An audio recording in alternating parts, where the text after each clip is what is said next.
Just like everyone else on the internet, I love cheesy old cyberpunk junk. There's nothing more fun than riffing on outdated images of the future, and when those images are set closer to the present, that means you don't have to wait as long to do it. You get to giggle at all the things they got right and all the things they got wrong. You can safely judge their scattershot predictions, their visions of a future set in the present that uses technology of the past. That stuff has aged in a really fun way. And that's where System Shock comes in, as the awkward and outdated first installment before a bunch of sequels that ended up getting all the attention instead. But what's funny is that it might have seemed more awkward and outdated in the past than in the present. It made so many predictions about future trends in gaming, but was incredibly underexposed for its influence to really be felt. And that's surprising, because everyone loves System Shock 2. GameSpot called it one of the greatest games of all time. It sold under 60,000 copies, but it hooked a crazy cult fanbase who swear it's the best game ever, and they are still making mods for it right now. System Shock 2 made BioShock happen, which is like one of the highest rated PC games of all time, so why does no one ever talk about the first game that set this crazy train in motion? To be honest, it's probably the control scheme. Back in 1994, using arrow keys, spacebar, and control was usually your default FPS control scheme, and System Shock was actually one of the first to default to a WSAD-style layout, which could have made it great. Well, it really uses SXZC, but it's the same general idea of putting 4 basic movement keys off to the left where they can be surrounded by other useful keys. But for some reason, System Shock doesn't let you use any kind of mouse look, even though it wasn't exactly an uncommon feature at the time. Instead, it passes off a whole lot of those functions onto the keyboard. You can press A and D or click and drag the edges of the screen to look left or right, and neither method is really precise or fast enough to feel comfortable. In fact, turning around is such a long, drawn-out process that one upgrade gives you eyes on the back of your head to save yourself the trouble. Meanwhile, Q and E are for leaning, and what's cool is that they let you interrupt and hold the lean, but that means they also wanted to throw in W in there as a button for resetting your lean. R, F, and V control vertical aim, T, G, and B control height, number keys activate upgrades, and function keys activate HUD panels, and before you know it, literally half of the entire keyboard is gone. There are no hotkeys left to speed up some of the most frequent functions you'll be using. I don't get it. You can do without the stance reset buttons, and 5 of the other movement and looking keys could have just been mapped to one mouse, which may be too much to ask for since a ton of stuff already is mapped to the mouse. System Shock inherited the point-and-click FPS interface from Ultima Underworld, where you click and drag items between your own inventory and the game world outside of it. You also do a lot of clicking on the HUD itself to reload weapons, sort your inventory around, or fiddle with the map. And what's ironic is that this maximalist control scheme that streamlines nothing actually does convey fear and stress in a tactile, hands-on way. It's just not elegant enough to make it feel worth the effort. It's like a mouse-based version of what Resident Evil's tank controls intend to do, but unlike those, you could never fit System Shock onto a gamepad. It is both too complicated to compress and too complicated to be intuitive. It also might be worth mentioning that unlike Ultima Underworld and the future Shock games, System Shock 1 isn't that much of an RPG. There's no character building or stats to juggle around. The only real complication to the fairly ordinary FPS combat here are the 2 types of ammo per weapon, plus a mana bar that fuels character upgrades and energy weapons. But you wouldn't imagine it's that simple from this long list of controls, because this list of buttons is sim length, not action game length. But that's really the only part of this game that doesn't hold up to modern scrutiny. Well, my own scrutiny at least. And, well, these cyberspace levels were also pretty weird, but thankfully they're a very small part of the game. Once I installed the almost required mouse look mod, it was like discovering an actual legitimate Shock game that I had somehow missed this whole time. That wonderful kind of thinking man shooter where level design tells stories and carefully gated player freedoms create a desire to explore those levels. Plus, unlike the other Shock sequels, this game's style has aged into something that is goofy as hell. Just take a look at this opening cutscene. New Atlanta, Sector 11, Building 71G. Do you remember how Atlanta was way more relevant back before the 1996 Olympics? I do. That ended pretty quickly.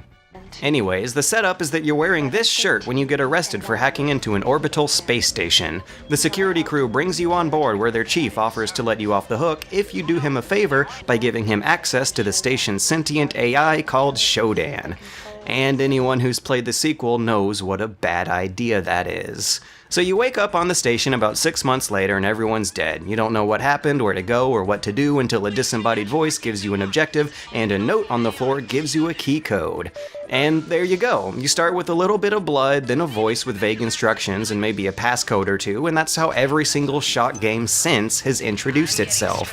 It's a distinct style of first-person storytelling that uses audio diaries, visual notes, and environmental clutter to tell a tale, and this style has persisted in its own little subgenre of first-person games for decades, all the way till Gone Home.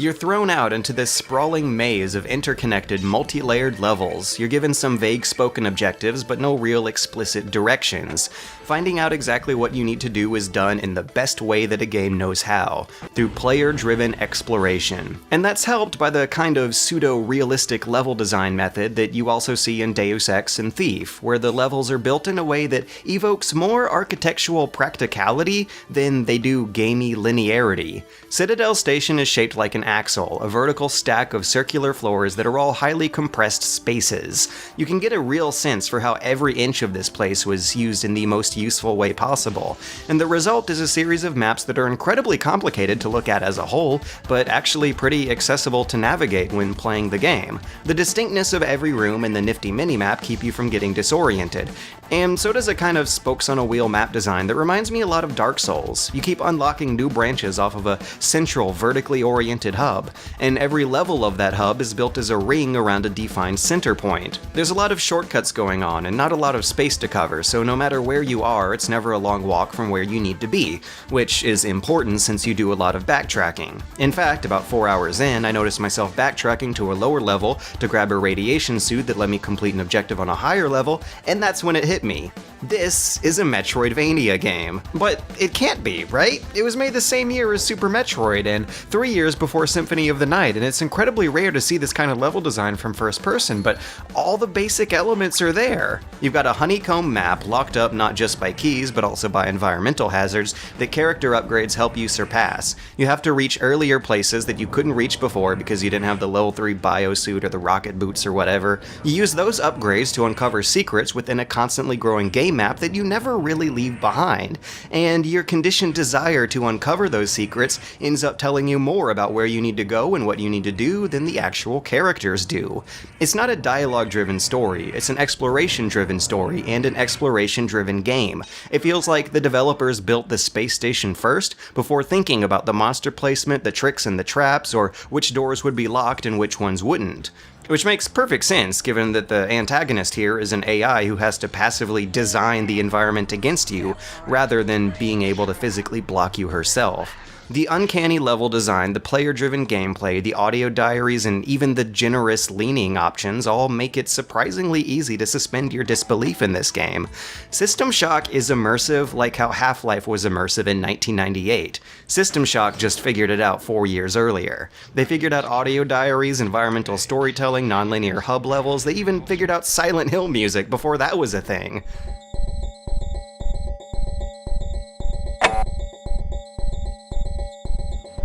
It's pretty damn cool music too. System Shock makes desperate, isolating space horror danceable.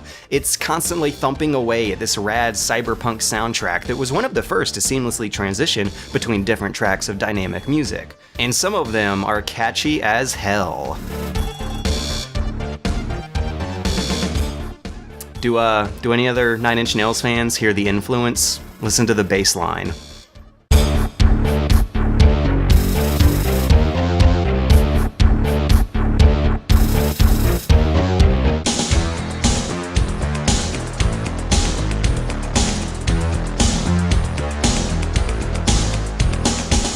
It might surprise you to learn that a lot of this game was made by musicians. System Shock recruited half of the 90s rock band Tribe. The bassist, Greg Lopiccolo, did music and audio engineering on System Shock 1. The guitarist, Eric Brosius, composed the music in the sequel, and their keyboardist and occasional vocalist, Terry Brosius, provided voice work. particularly the voice work of Shodan. Believe it or not, that is Shodan singing in the background right now. Compare that voice to this voice. In my talons, I shape clay, crafting life forms as I please. Around me is a burgeoning empire of steel. From my throne room, lines of power careen into the skies of Earth. My whims will become lightning bolts that devastate the mounds of humanity. Out of the chaos, they will run and whimper, praying for me to end their tedious anarchy. I am drunk with this vision. God, the title suits me well.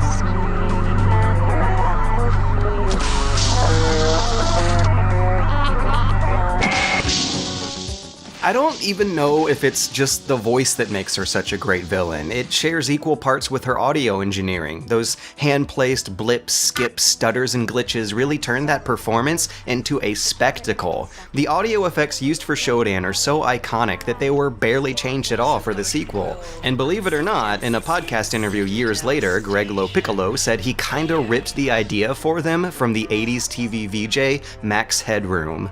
Yeah. I suppose I see myself as witty, Witty? urbane, Yeah. highly talented. Yes, Shodan is a female villain version of Max Headroom, and that is hilarious.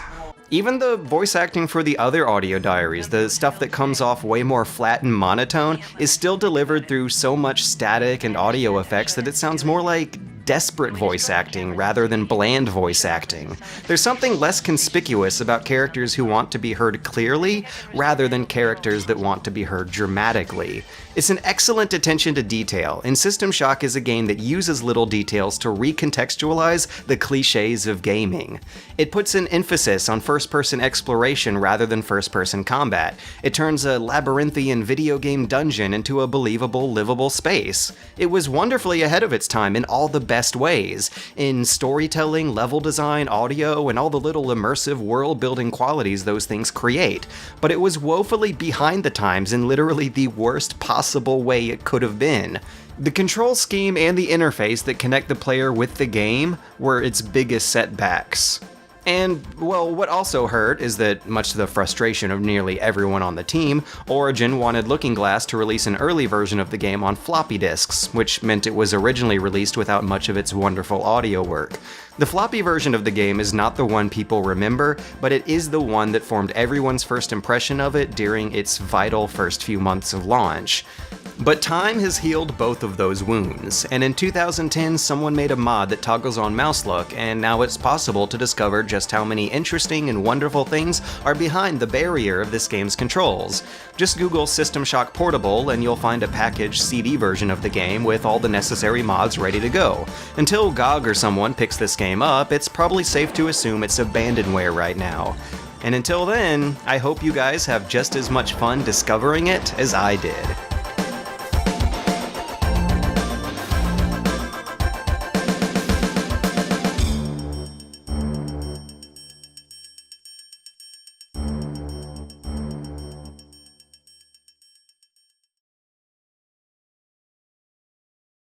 This is Max Headroom. I'm going to Blow my own gasket. You cannot beat Max Headroom. Well, you can, but I can.